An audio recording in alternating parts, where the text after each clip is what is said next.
দর্শক, রাকসু নির্বাচনের আরও খবর জানতে আমরা এখন যুক্ত হচ্ছি রাজশাহী বিভাগীয় প্রতিনিধি বদরুল হাসান লিটনের সাথে।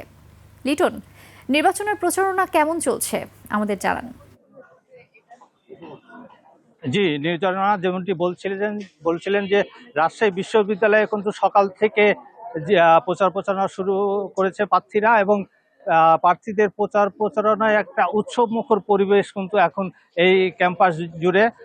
যারা প্রার্থী হয়েছেন এবং যে প্যানেলগুলো এখানে ঘোষণা করা হয়েছে, বিশেষ করে 11টি প্যানেল ঘোষণার মধ্য দিয়ে এখানে নির্বাচনী অংশ নিয়েছে, তারা কিন্তু প্রচারণা ব্যাপক চালাচ্ছে। তারা ভোটারদের কাছে যাচ্ছে, ছাত্রদের কাছে যাচ্ছে, তাদের প্রতিশ্রুতি কথা জানাচ্ছে। আর কিছুক্ষণের মধ্যে কিন্তু এখানে একটি প্যানেল সার্বজনীন শিক্ষার্থী সংসদ প্যানেল তাদের নির্বাচনী ইশতেহার ঘোষণা করবে। এটি প্রথম ইশতেহার তারা ঘোষণা করতে যাচ্ছে।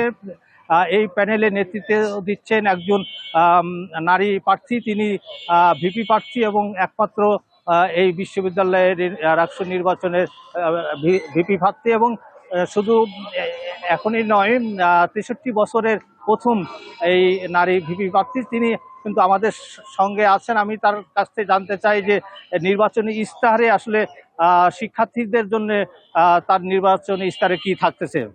জি, ধন্যবাদ। কিছুক্ষণের মধ্যে আমরা একটা সংবাদ সম্মেলনের মাধ্যমে আমাদের প্যানেল সর্বজনীন শিক্ষার্থী সংসদের যে ইশতেহার সেগুলো আমরা তুলে ধরবো। আমরা যেহেতু সময় পাবো মাত্র 1 বছর, আর যদি নির্বাচিত হই, আর আমাদেরকে গঠনতন্ত্র অনুযায়ী যতটুকু ক্ষমতা দেওয়া হবে তার মধ্যে থেকে আমরা কিছু ইশতেহার তৈরি করেছি যা আমাদের এই বিশ্ববিদ্যালয়কে একটা প্রকৃত শিক্ষা প্রতিষ্ঠান করতে সাহায্য করবে।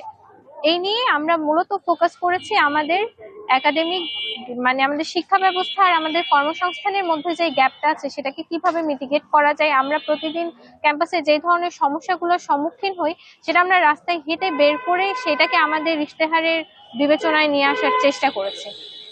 ইনশাআল্লাহ যদি আমরা আমাদের বিশ্ববিদ্যালয় কেন্দ্রিক পরিকল্পনা শিক্ষার্থীদের পর্যন্ত বোঝাতে সক্ষম হই, তাহলে আমরা আশা করছি ভালো কিছু হবে। ধন্যবাদ। জি, ধন্যবাদ আপনাকে।